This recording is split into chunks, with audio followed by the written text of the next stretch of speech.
Alright, folks. So here we are on Monday. The original video had some sort of error. It got wrecked, wouldn't upload.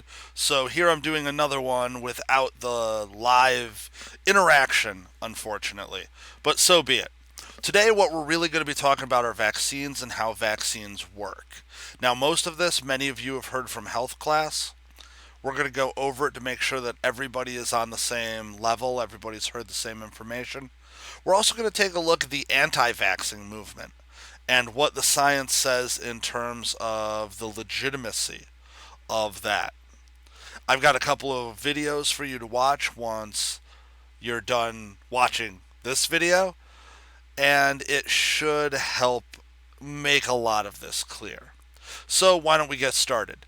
First things first, if you take a look up at the top left here, yes, for you guys left, you'll see that I've actually posted a link to the YouTube channel where I'm putting up all these videos. A lot of people were having issues even finding it because if you search Eric Matthews NHS biology, what you get are about 400 clips from the TV show Boy Meets World before you find one video of mine. So that's the link. You can use it over there in order to get there, subscribe, and then at least you'll be able to find it if you want a video. If you don't want it, sure, just follow the link. It's there in case it's necessary. All right. So for today, what we're really going over is going to be our immune system right here.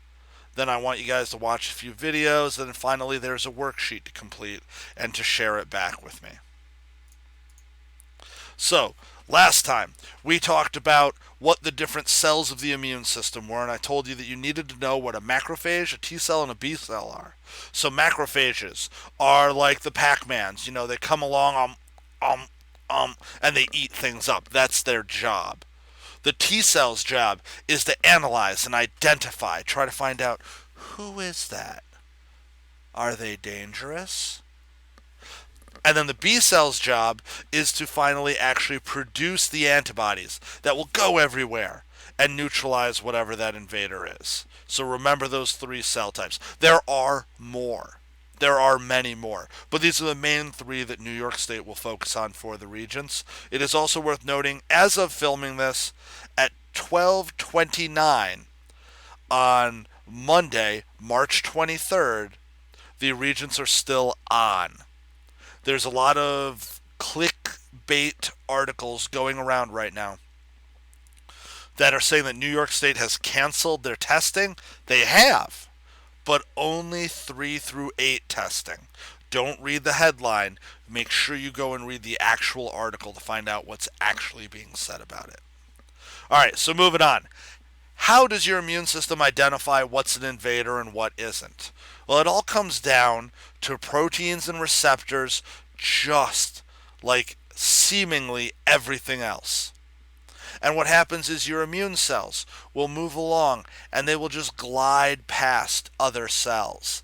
And as they do, they're going to take a read for what proteins are on the outside of those cells. Any cell that is meant to be a part of you will have the right sequence of proteins on it so that your immune cell recognizes that they're okay. It's like having a security badge in order to get into and out of a building. If you don't have the right badge, you will be escorted out if they can catch you. The same thing happens with any pathogen that enters our body. If it doesn't have the right badge, if it doesn't have the right proteins, then it also will be eliminated if it can be caught. Interestingly, there is research going on right now that is attempting to remove the genes from a pig that give it the pig proteins on the outside, with the ultimate goal that if they can do this, if they can remove them, then it's going to allow us to remove things like hearts, liver, lungs, kidneys, organs from the pigs, implant them into people who need them, and your immune system will not be able to recognize that it shouldn't be there because it's going to have no protein code. So your immune cells just won't recognize it one way or the other. If it works, it could be huge. It could save a lot of lives. Now, for vaccines themselves, first, the boilerplate, the part you've all heard. Vaccines are a heated or damaged version of a disease, with the idea being that anytime you get sick, there are only two possibilities. Either it kills you, or you kill it. Those are the only two scenarios that happen with any form of illness. The idea of a vaccine is if we can put this virus into you, but we can hurt it so badly that it cannot do anything, then it doesn't matter if it takes your body a day, a week, a month, a year to make the right chemicals to defend yourself. You have all the time in the world. Because as long as it's present, your body will respond to it because its proteins are wrong. Your body will try every approach to make the right chemicals, the right antibodies in order to neutralize it. And eventually, given effectively an infinite amount of time, your body will figure it out. And then once it does so, it will store that information, and now you have it again if you ever encounter this in the future. The basics of vaccines is all about giving your body a safe time to learn how to fight something off. So, that's the basics. Everybody comes into school, you all need at least the MMR vaccine. Now, the MMR vaccine is a real simple idea. What we're going to do is we are going to take effectively 3 different diseases, and we're going to make sure to give you an inoculation against all of them. So MMR stands for, really,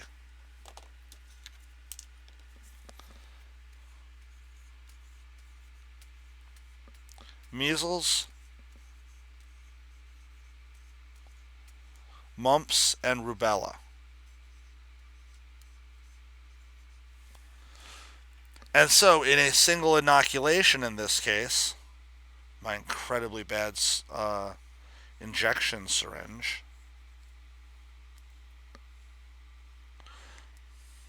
what we will find is all 3 of those damaged viruses inside, wow, that's terrible, inside this one single fluid for injection. And so your body then builds up the immunity to all 3 of them. Simple, easy, and unbelievably effective. Vaccines are a new treatment that we have not had hundreds of years ago. In fact, if we take a look at the history of it, what we can see is that they're actually quite new. See, a long time ago, there was this disease called cowpox. And what cowpox did was it would infect you, and you would get this really bad rash. And it wasn't often lethal, but it was dangerous, and it resulted in a lot of sick time. We had things like polio. You can see that in the black and white picture that's on screen now. The polio disease was terrible. And if it didn't kill you, it would often cripple you. The little boy that you're seeing there is in leg braces and crutches and will be for life. One of our presidents was crippled by polio when he was a child, and he actually refused to ever be photographed, almost ever, standing when he wasn't behind his desk because he didn't like people seeing him in a wheelchair because use of his legs had been eliminated. So what happened was somebody realized that milkmaids who milk cows for a living got a disease called cowpox. It looked very similar to smallpox, and yet it wasn't nearly as dangerous. And those milkmaids didn't get sick with smallpox. They were somehow being protected from it. And so the idea was to infect somebody purposefully with cowpox because it would then create a smallpox immunity. And in order to test this, the scientist that decided to move forward with it actually did so on himself and I believe his infant son. Just he was so confident in what he had found and what he believed that he was willing to go to that step. The black and white pictures from Jonas Salk and his vaccine for polio in the first half of the 1900s. Now, I have two videos that are in eSchool. The first one is from SciShow about vaccines. That's a breakdown for how they work. The second one is from It's Okay to Be Smart. And that one is about how vaccines are a victim of their own success. So the problem is that the vaccines have been so good at doing their job. They've been so good at removing the disease that we don't remember the disease anymore. The only thing that we remember is kids crying and how much we don't like being poked by a needle. We don't remember the crippling, lethal result of most of these diseases. And so, when you are faced with a choice, do you get your child vaccinated, make them unhappy, make them cry, or not? A lot of people are actually thinking not. I shouldn't say a lot. Some people are thinking not now because they don't want to make their child unhappy. They don't want to hurt them. And because we haven't experienced the disease in so long, it means that they don't realize the severity of the disease. If we look at the past, up in this graph, this is measles. This is the measles mortality rate. Now, back around the turn of the century, around 1900, out of every 100,000 people that got measles, roughly 12 to 14 of them would die. To put that in perspective, that's not a high death rate, but it still resulted in thousands of deaths every year from measles.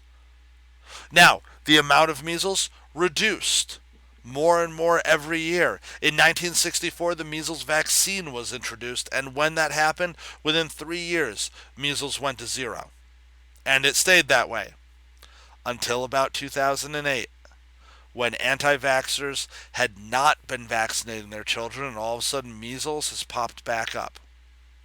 Last week I asked you to watch a video about measles, so you should already be familiar with the effects that it could have. Whooping cough was another disease that we were done with. It was functionally declared gone throughout America.